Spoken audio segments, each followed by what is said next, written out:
फिल्मी फ्लैशबैक में मैं मनीष पंडित आपका फिर एक बार स्वागत करता हूं। दोस्तों, आज बात करूंगा सुपरस्टार राजेश खन्ना की पहली सुपरहिट फिल्म आराधना के बारे में। इस फिल्म को बनाया था निर्माता शक्ति सामंत ने और इस फिल्म में मुख्य भूमिकाओं में थे राजेश खन्ना और शर्मिला टैगोर। पर क्या आप जानते हैं, शक्ति सामंत ये फिल्म बनाना ही नहीं चाहते थे और आपको ये भी जानकर हैरानी होगी कि शर्मिला टैगोर भी इस फिल्म में काम ही नहीं करना चाहती थी। बावजूद इसके ये फिल्म बनी।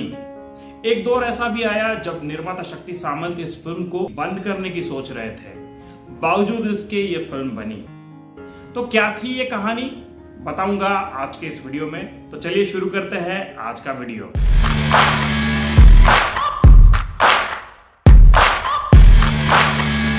दोस्तों, ये बात है 1969 की, जब निर्माता शक्ति सामंत की एक फिल्म रिलीज हुई थी जिसका नाम था एन इवनिंग इन पेरिस।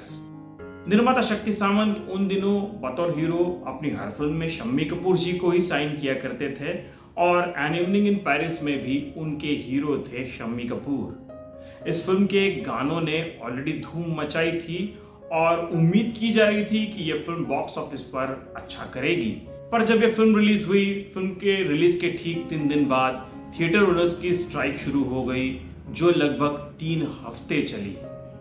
अब कोई निर्माता अपनी एक फिल्म रिलीज कराता है और उसके बाद 3 दिन में जब थिएटर्स 3 हफ्ते के लिए बंद हो जाते हैं तो उनकी हालत कैसी होगी आप कल्पना कर सकते हैं।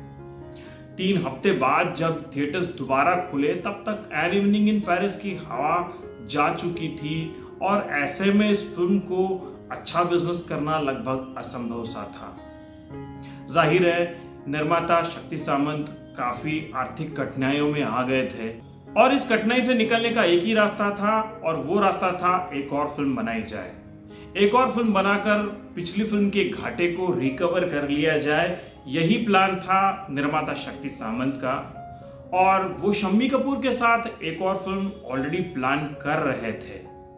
फिल्म थी जाने अनजाने, जिसके बारे में उनकी शम्मी कपूर के साथ ऑलरेडी बात चल रही थी। पर शम्मी कपूर उन दिनों एक बुरे दौर से गुजर रहे थे। उनकी पत्नी गीता बाली का अचानक निधन हो गया। उसके बाद शम्मी कपूर डिप्रेशन में चले गए और लगभग 6 महीना ऐसी हालत में थे नहीं कि वो किसी फिल्म के लिए काम कर सके। अब ऐसे हालात में शक्ति सामंत काफी प्रॉब्लम में आ गए थे। एक और उनकी एक फिल्म जो बनने के लिए तैयार थी वो शुरू नहीं हो रही थी, दूसरी ओर उनकी आर्थिक कठिनाइयां खत्म नहीं हो रही थी। ऐसी हालत में निर्माता शक्ति सामंत ने सोचा कि एक ऐसी लो बजट फिल्म बनाई जाए जिसमें लागत कम हो और उससे जो भी प्रॉफिट होगा उससे वो अपनी आर्थिक कठिनाइयों से बाहर आ सके। उन्होंने एक कहानी की तलाश शुरू कर दी और सचिन भौमिक से उन्हें कहानी मिली और ये कहानी थी फिल्म आराधना की कहानी। ये कहानी निर्माता शक्ति सामंत को पसंद तो आ गई। अब क्योंकि उनका बजट कम था, ये चाहते थे एक अच्छे एक्टर को इस फिल्म में कास्ट करना जो कम बजट में उनकी ये फिल्म में काम करने के लिए राजी हो। राजेश खन्ना उन दिनों फ्लॉप एक्टर माने जाते थे। उनकी बैक टू बैक 3 फिल्में रिलीज हुई थी, आखिरी खत, राज और बहारों के सपने, और ये तीनों ही फिल्में फ्लॉप हुई थी। क्योंकि बॉक्स ऑफिस पर राजेश खन्ना चल नहीं रहे थे, पर ये एक्टर अच्छे थे। बहारों के सपने में उनका काम शक्ति सामंत जी को पसंद आया था। उन्होंने राजेश खन्ना को बतौर हीरो कास्ट कर लिया और राजेश खन्ना भी उनके बजट में ये फिल्म करने के लिए तैयार हो गए। शक्ति सामंत चाहते थे कि इस फिल्म में वो किसी एस्टैब्लिश्ड हीरोइन को राजेश खन्ना के अपोजिट कास्ट करे, जिसका फायदा इस फिल्म को होगा। उन्होंने आराधना की कहानी शर्मिला जी को बताई, जो कहानी उन्हें पसंद तो आई, पर क्योंकि इस कहानी में सेकंड हाफ में उन्हें माँ का किरदार करना था, ये इस रोल को करने के लिए तैयार थी ही नहीं। उस वक्त शर्मिला जी की इमेज एक हॉट एक्ट्रेस की इमेज थी। उन्होंने एक बहुत हॉट फोटोशूट एक मैगजीन के कवर पेज के लिए किया था, जिस वजह से काफी बवाल खड़ा हुआ था और उनकी एक हॉट इमेज उन दिनों बन गई थी। अब ये इमेज वो तोड़ना नहीं चाहती थी। वो उस समय महज 25 साल की थी और अगर ये माँ का किरदार वो कर लेती तो उनके इस इमेज को धक्का लग सकता था। इस वजह से शर्मिला जी इस रोल को करना नहीं चाहती थी। पर शर्मिला जी अगर इस फिल्म से जुड़ जाती है तो उसका फायदा इस फिल्म को होगा, ये शक्ति सामंत ने सोचा था। तो उन्होंने शर्मिला जी को कन्विंस करने की बहुत कोशिश की। शर्मिला जी उन्हें क्योंकि ये कहानी पसंद आई थी, अंत में ये फिल्म करने के लिए राजी हो गई। और इस तरह से शक्ति सामंत के पास अब इस फिल्म की कहानी तैयार थी और फिल्म के लिए हीरो और हीरोइन की कास्टिंग हो चुकी थी। अब ये फिल्म फ्लोर पे जाने वाली थी कि एक ऐसी घटना हुई जिस वजह से शक्ति सामंत को ऐसा लगा कि वो इस फिल्म को ना बनाए। निर्माता सुरिंदर कपूर, जो अनिल कपूर के पिताजी है, उनका ऑफिस फेमस स्टूडियो में था जहां पे शक्ति सामंत का भी ऑफिस था। अब सुरिंदर कपूर जी ने एक फिल्म बनाई थी, वो फिल्म थी एक श्रीमान एक श्रीमती, और इस फिल्म को देखने के लिए उन्होंने शक्ति जी को भी इनवाइट किया। शक्ति जी ये फिल्म देखने के लिए चले गए और जब उन्होंने ये फिल्म देखी, ये इस फिल्म के क्लाइमैक्स को देखकर हैरान रह गए। इस फिल्म का क्लाइमैक्स लगभग वही था जो आराधना का क्लाइमैक्स है। उन्होंने सुरिंदर जी को पूछा कि फिल्म की कहानी किसने लिखी है, तो जवाब मिला सचिन भौमिक ने। सचिन भौमिक ने ही आराधना की कहानी लिखी थी और अब उनकी कहानी पर, क्योंकि ऑलरेडी एक फिल्म बन चुकी थी, शक्ति सामंत अब उसी कहानी को लेकर दोबारा फिल्म नहीं बनाना चाहते थे। उन्होंने सुरिंदर जी को तो कुछ नहीं कहा, पर सचिन भौमिक को अपने ऑफिस बुला लिया। वहां पे उन दोनों में काफी बहस हुई और सचिन भौमिक ने उन्हें समझाया कि फिल्म की कहानी अलग अलग है, जरूर क्लाइमैक्स थोड़ा बहुत मिलता जुलता है, पर अदरवाइज फिल्म की कहानी अलग अलग है और इससे फिल्म पर कोई परिणाम नहीं होगा। पर शक्ति सामंत उन दिनों क्योंकि बहुत फाइनेंशियली प्रेशर में थे, वो नहीं रिस्क लेना चाहते थे एक ऐसी कहानी पर दोबारा फिल्म बनाने का जिसकी ऑलरेडी फिल्म रिलीज हो गई है। ये लगभग तय कर चुके थे कि ये आराधना नहीं बनाएंगे।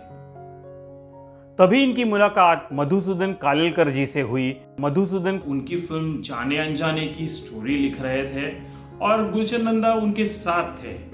इन दोनों ने जब शक्ति जी को प्रॉब्लम में देखा, उन्होंने पूछा कि परेशानी क्या है, तो उन्होंने बता दिया कि ये परेशानी इस कहानी की वजह से है और अब ये इस कहानी पर फिल्म नहीं बनाना चाहते। क्योंकि शक्ति सामंत ने इस फिल्म की ऑलरेडी तैयारी कर ली थी, उनके पास कहानी थी, हीरो हीरोइन को कास्ट कर लिया गया था। दोनों लेखकों को ऐसा लगा कि शक्ति जी ने यह फिल्म बना लेनी चाहिए। उन्होंने शक्ति जी को आश्वासन दिया कि ये उनकी इस काम में जरूर मदद करेंगे। इन तीनों ने मिलकर कहानी पर काफी ब्रेनस्टॉर्मिंग किया और इन्होंने कहानी में कुछ बदलाव किए।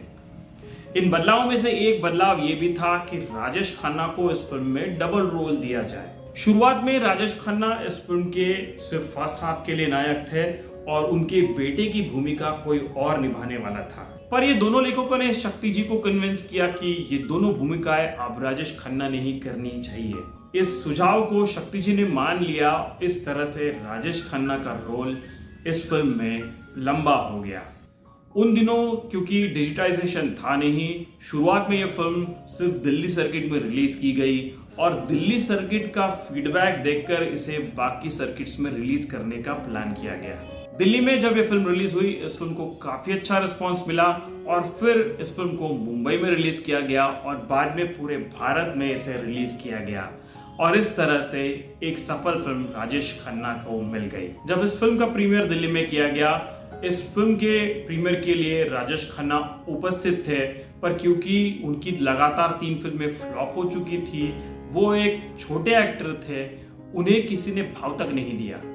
वो एक कोने में चुपचाप खड़े होकर पूरी फिल्म देख रहे थे, ऑडियंस की रिएक्शंस देख रहे थे। जैसे जैसे फिल्म आगे बढ़ती गई, लोगों को राजेश खन्ना का काम पसंद आने लग गया और फिल्म खत्म होते होते राजेश खन्ना ऑलरेडी लोगों के दिलों में बस चुके थे।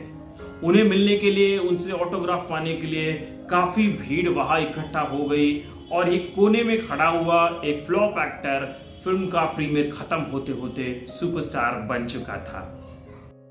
आशा करता हूं आपको आज का ये वीडियो पसंद आया होगा। अगर आपको ये वीडियो पसंद आया है तो प्लीज इसे लाइक कीजिए और अपने दोस्तों के साथ शेयर जरूर कीजिए। और हाँ, अगर अभी तक आपने मेरा चैनल सब्सक्राइब नहीं किया है तो प्लीज सब्सक्राइब का बटन दबाइए और बेल आइकन भी दबाइए ताकि मेरे आने वाले हर वीडियोस आप तक सबसे पहले पहुंचे। मिलता हूँ आपको इसी तरह के एक नए वीडियो के साथ, तब तक के लिए धन्यवाद।